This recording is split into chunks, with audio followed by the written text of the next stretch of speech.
Welcome to 108 news Telugu. బులెటిన్ల ముందుగా headlines.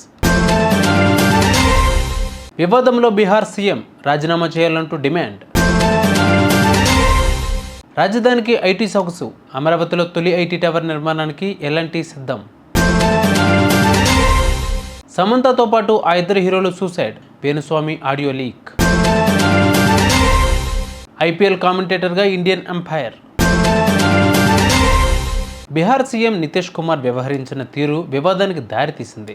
పాట్నాలో ఓ sports ఈవెంట్లో పాల్గొన్న ఆయన జాతీయ గీతం ప్లే అవుతూ ఉండగా నవ్వుతూ పక్కన ఉన్న వారిని పలకరించారు. ఆ వీడియోని విపక్ష నేత తేజస్వి యాదవ్ పోస్టు చేస్తూ సీఎం హోదాలో ఉండి ఇలా ప్రవర్తించడం ఏంటని ప్రశ్నించారు. మానసికంగా, ఫిజికల్గా ఆయన సీఎం పదవికి అర్హుడు కాదని వెంటనే రాజీనామా చేయాలంటూ డిమాండ్ చేశారు.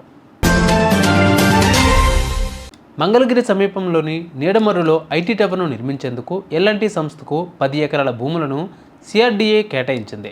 అమరావతి నవనగరాల అభివృద్ధి ప్రణాళికలో భాగంగా నీడమర్రు వద్ద 6,577 ఎకరాల్లో ఎలక్ట్రానిక్ సిటీని నిర్మించాలని గతంలో ప్రతిపాదించారు. దీనికి అనుగుణంగా ఇప్పుడు ఎలక్ట్రానిక్ సిటీ పరిధిలోనే ఐటీ టవర్ కోసం ఎల్ఎన్టీ సంస్థకు భూమి కేటాయించారు. ఈ టవర్ను డీప్ టెక్ ఐకానిక్ భవనంగా తీర్చిదిద్దుతారు.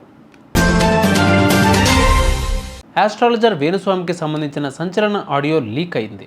ఓ ఛానల్లో దీన్ని ప్రసారం చేయగా ప్రస్తుతం అది సోషల్ మీడియాలో వైరల్ అవుతోంది. ఆడియోలో సినీ నటులు ప్రభాస్, విజయ్ దేవరకొండ, సమంత సూసైడ్ చేసుకునే అవకాశం ఉందని వేణుస్వామి అంటున్నట్లుగా ఉంది.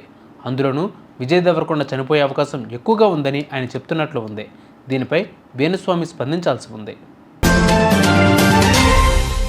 భారత్కు చెందిన అంపైర్ అనిల్ చౌదరి రిటైర్మెంట్ ప్రకటించారు. ఇక నుంచి కామెంటేటర్గా కొనసాగుతున్నారు. ఢిల్లీకి చెందిన ఆయన 2013, 2025 వరకు 12 టెస్టులు, 49 ఓడిఐస్, 64 టీ20లు, 131 ఐపీఎల్లు, 91 ఫస్ట్ క్లాస్, 114 లిస్ట్ ఏ మ్యాచ్లకు అంపైరింగ్ చేశారు. ఇలా అంతర్జాతీయ మ్యాచ్లకు అంపైర్గా చేసి ఫుల్ టైం కామెంటేటర్గా మారిన తొలి భారత అంపైర్గా నిలిచారు. ఇప్పుడు ఐపీఎల్లో హర్యాన్వి, హిందీలో వ్యాఖ్యాతగా వ్యవహరించనున్నారు. చూసారుగా, ఇవి వాళ్ళ బులెటిన్ అప్డేట్స్. మరిన్ని అప్డేట్స్తో మళ్ళీ మీ ముందుకు వస్తాను. అంతవరకు వాచింగ్ 108 న్యూస్ తెలుగు.